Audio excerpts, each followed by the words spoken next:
बेटे increase in units ये होता है, देखो आप आटा होता है ना, आटा अगर एक उसमें डला हुआ है आपने बर्तन में, उसको गूंद रहे हो, तो उसके अंदर बेटा अगर आप और आटा डाल दो तो उससे रोटियां ज्यादा बनेगी ना, बिल्कुल ज्यादा बनेगी, आटा ज्यादा हो गया है। अच्छा आप सीमेंट के बैग, एक एक एक बैग में आपने रेत डाली हुई है, और आप और सीमेंट और वो रेत डाल देते हो, तो बेटे वो क्या हो जाएगा सर, वो जो है वो उसमें बेहतरी आ जाएगी, वो ज्यादा हो जाएगा, ऐसे ही होगा। अच्छा, तो बच्चों मुझे ये बताओ कि जब यूनिट्स इंक्रीज होते हैं, जब यूनिट्स कब इंक्रीज होते हैं, जब मटेरियल ऐड किया जाता है, क्या बच्चों, मटेरियल ऐड किया जाता है। ये देखो इन सेकंड डिपार्टमेंट बच्चों क्या हुआ, वो कहता है कि बेटा in second department industry are added units from first department as a result। अच्छा बेटे क्या हुआ, मटेरियल ऐड हुआ, यूनिट्स डबल हो गए, ये लिखा हुआ है बच्चों, ये लिखा हुआ है इसके अंदर कि मटेरियल ऐड किया, क्या किया बच्चे उसने, मटेरियल ऐड किया, तो यूनिट्स क्या हो गए बच्चों, डबल हो गए, इंक्रीज हो। ये मटेरियल यूनिट्स डबल हो गए। अच्छा पहले कितने यूनिट्स थे बच्चों, 50,000, तो डबल का क्या मतलब है कि वो 50,000 और हो गए। अच्छा ठीक हो गया, 95,000 हो नैना पुत्र, सर ये कंप्लीट होके आगे चले गए हैं, और ये जो बेटा है सर ये 100% मटेरियल और 60% सर ये FOH की तरफ है। कन्वर्जन का मतलब क्या होता है बेटा, लेबर एंड FOH, कन्वर्जन का मतलब होता है लेबर एंड FOH, ठीक हो गया। नेक्स्ट बेटा, नेक्स्ट बेटे ये हमारे पास क्या है सर, ये हमारे पास है 4 लाख की कॉस्ट ऑफ प्रीसीडिंग डिपार्टमेंट। अब बेटे हम नए नए फॉर्मेट में आ गए ना, ये क्वांटिटी शेड्यूल नंबर 1 है, नंबर 2 हमारा क्या है, नंबर 2 है बेटा कॉस्ट चार्ज टू डिपार्टमेंट, और उसमें क्या लिखेंगे हम, cost of preceding department. 4 lakh को हम 50,000 पे डिवाइड करेंगे तो ये 8 आ जाएगी, ठीक हो गया। अब बेटा मजीद मटेरियल कितना ऐड हुआ, सर मटेरियल इतने का, लेबर इतने की, मटेरियल इतना, लेबर इतना, FOH इतना, ये बेटा अगले पेज पे लिखा हुआ था जो पेज हमारे पास मौजूद नहीं है, FOH। तो बेटा इन तीनों को आप क्या कर लोगे सर, ऐड कर लेंगे, ये आंसर आएगा। अब बेटा इसमें ये ऐड करोगे तो ये आंसर आ जाएगा। तो हम यहाँ तक पहुंच गए और हम कुछ नहीं कर सकते बेटा, ये वाला पोर्शन नहीं कर सकते। क्यों नहीं कर सकते सर, जब तक इक्विवेलेंट प्रोडक्शन नहीं निकालेंगे, यानी बेटा ये हमारा नंबर 1 है, ये हमारा नंबर 2 है, और नंबर 3 बेटा हम नहीं निकाल सकते, हमें क्या करना पड़ेगा, हमें नीचे जाना पड़ेगा कंप्यूटेशन एक्सप्लेन्ड में। बेटे वहां जाएंगे, वहां हम यूनिट्स कंप्लीटेड कितने हैं, 95,000 थे, और बेटा जो यूनिट्स इन प्रोसेस 5,000 थे, 100% इधर, 60% इधर, 60% इधर। तो बेटे अब क्या होगा, ये मटेरियल का इक्विवेलेंट प्रोडक्शन, ये लेबर का, और ये FOH का। बच्चों ये मटेरियल की कॉस्ट है, ये लेबर की, और ये FOH की, हम इनको इनके इक्विवेलेंट प्रोडक्शन पे क्या कर देंगे, डिवाइड कर देंगे। डिवाइड तो कर जब देंगे। डिवाइड करेंगे तो ये हमारी क्या निकल आएगी, पर यूनिट। तो अब बेटे ये फोर्थ वाला हम पहले कंप्लीट करेंगे, और थर्ड वाला हम बाद में कंप्लीट करेंगे, याद रखना। तो बेटे हम यहाँ आ जाएंगे, यहाँ आ जाएंगे, यहाँ पे बेटे हमने ये 3, 2 और 1, ये नैना पुत्र कहाँ से आई है सर, ये नीचे से आई है, ये नीचे से आई है सर, सर वो जो नीचे दी गई थी वहां से आई है। तो बेटा रासिल ये समझ आ गई है ना। Yes sir. अच्छा रासिल मैं इसकी जगह 8 की जगह 4 लिखने लगा हूँ, सर वो क्यों, बेटे 4 लाख अब यूनिट्स 1 लाख हो गए हैं, तो मैं इसको ना 1 लाख पे डिवाइड करके 4 निकालने लगा हूँ। अच्छा रासिल आपने मुझे कहा सर यहाँ बुरा लगता है, अच्छा नहीं लगता, आप नीचे अलग से लिख लें, और क्या लिखेंगे बेटा, per unit cost due to increase in units. बेटा क्या लिखेंगे, per unit cost due to increasing per units. unit cost of preceding department department due to increase। Increase in units. ओए बच्चों अब मुझे बताओ प्रीसीडिंग की कॉस्ट 8 होगी या 4 होगी, सर 4 होगी सर। अब प्लीज 8 ना लिखिएगा, अब वो कॉस्ट डिक्रीज हो गई है, कम हो गई है, तो सर अब कॉस्ट प्लीज 4 लिखिएगा। रासेल ऐसे क्यों हुआ सर? पहले इतने यूनिट्स थे 50,000, तो 8 पर यूनिट थी सर, अब वो 1 लाख हो गए हैं, तो अब प्लीज इसको आप 4 कर दें। ठीक है, अब मैं जहां पे भी हुनैना पुत्र यूज करूंगा, क्या यूज करूंगा सर? 4 use 4 use. 4 यूज करेंगे। चलो अब बेटा हम क्या निकालेंगे? Cost accounted for as follow, cost transfer to next department. कैसे सर? जो यूनिट्स कंप्लीटेड है ना वो लें आप, प्लीज प्लीज वो लें। ठीक है, ये मैंने ले लिए 95,000, इसको बेटा मैंने 10 से मल्टीप्लाई कर दिया, ये आ गया।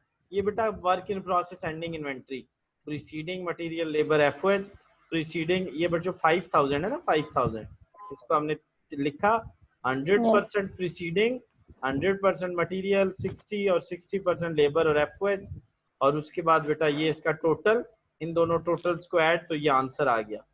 कोई इशू बच्चों? सर मुझे सर एक क्वेश्चन।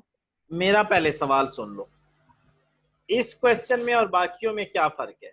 एक तो यहाँ इंक्रीज करके लिखेंगे, और दूसरा ये वाली कॉस्ट इसको हम भूल जाएंगे, नई कॉस्ट निकाल लेंगे। ठीक है, ये बस ये मेरा सवाल मुकम्मल हुआ। अब आप लोग बताओ। सर मेरा भी यही सवाल। अच्छा चलो, आप नैना बेटा। Sir cost accounted for as follows में हमने जो प्रोसेस एंडिंग इन्वेंट्री की कैलकुलेशन की है, ये कॉस्ट कंपनी लगा चुकी है या लगानी है?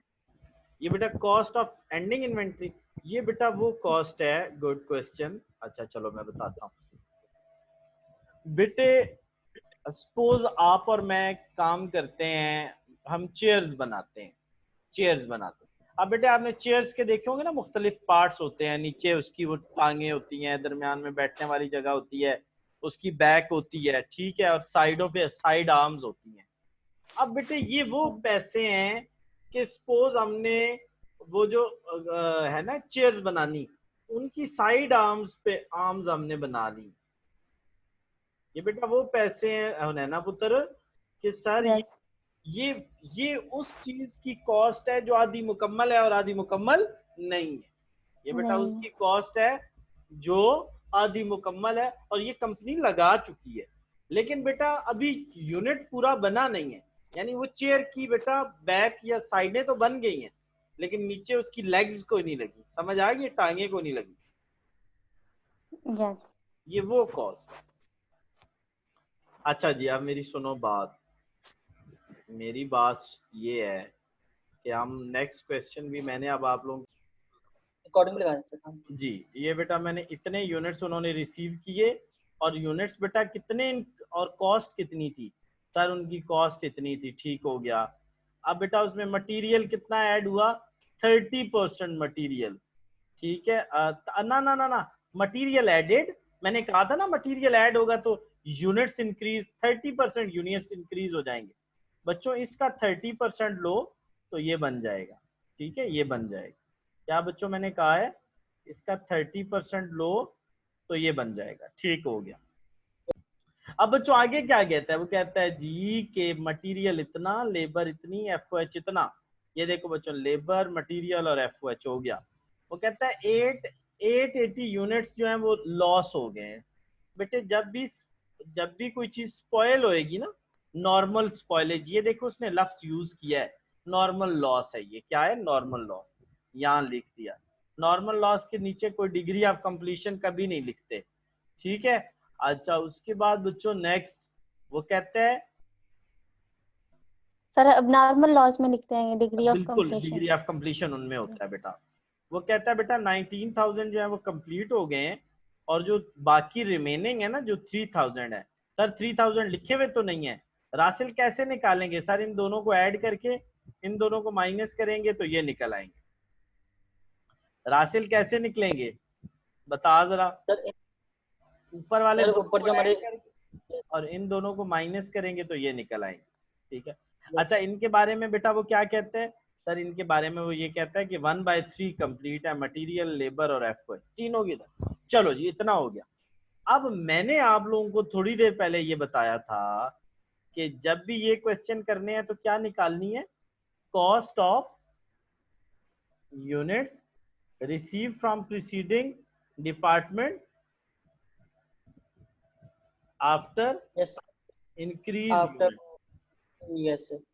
मैंने अभी बताया था। Yes sir.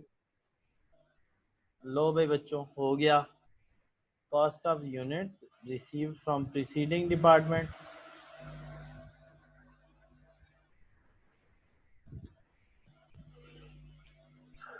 कैसे निकाली बच्चों? सर जी ये देखें ना, आप ये लें और इसको आप डिवाइड कर दें। ये बेटे देखो ना, इस इन दोनों के एडिशन पे डिवाइड करनी है उन्हें ना बेटा। रासिल मैंने जो ही डिवाइड की इसने रोना शुरू कर दिया। वजह सर वो कहता है कि ये मेरा क्या कसूर है यार, मैं तो 17,000 था, आप मुझे क्यों लिख रहे हो 22,880? मैंने कहा यार लिखने नहीं हो। कहता है यार 880 जाया हो गए, मेहरबानी करो वो ना लिखो बीच में, फिर मसला बनेगा। अच्छा अच्छा, तो क्या करना पड़ेगा कि जो नॉर्मल लॉस वाले बच्चों, ये कितना बन गया 22,880, तो मुझे इस पे Yes. डिवाइड करना है। जब मैं करने लगा इसने चीखना शुरू कर दिया। इसने कहा यार अल्लाह का नाम मानो, इसको तो बीच में से निकालो ना यार, टूटो को भी बीच में। मैंने उठा के सारे बाहर फेंक दिए। क्या बच गए 22,000। तो बेटा इसको 22,000 पे डिवाइड करेंगे। उन्हें ना बेटा क्यों 22 पे किया है? सर वो जो 800 आया हो गया, उनको जान छुड़ाएं, उनसे दफा करें उनको। ठीक हो गया बच्चों? तो इसलिए हम यहाँ ओके पे सर, ठीक है। मैंने लिख दिया। अच्छा बेटे बाकी क्वेश्चन में कोई फर्क नहीं है, ये निकल गया बस, बाकी में कोई फर्क नहीं है। बाकी में बेटा कहीं कोई डिफरेंस नहीं है। आप नीचे जाओगे, नीचे क्या निकालोगे बच्चों? सर 19,000 और 3,000 का 1/3 1/3 एक इक्विवेलेंट प्रोडक्शन। बेटा ये मैंने उनकी क्या ली? सर उनकी total material, total labour, total FOH, उनको सर 20 20 और 20 ये इनके इक्विवेलेंट प्रोडक्शन पे डिवाइड करके पर यूनिट निकाल ली, और मैंने इसको ऊपर लिख दिया, पर यूनिट निकाल के इसको ऊपर लिख दिया। ये बेटा अब बेटा हम क्या निकालेंगे? सर वही cost transfer to next department, जो 19,000 यूनिट्स हैं उसको टोटल से मल्टीप्लाई कर दें, और इसी तरह बेटा प्रीसीडिंग मटेरियल लेबर एफओएच की work in process ending inventory 3,000 को 4 दफा लिखना है। पहले के साथ 100, दूसरे के साथ 1/3 1/3 1/3। और रासिल अब मुझे बताओ प्रीसीडिंग वालों की कॉस्ट 8 है या 6.4 है?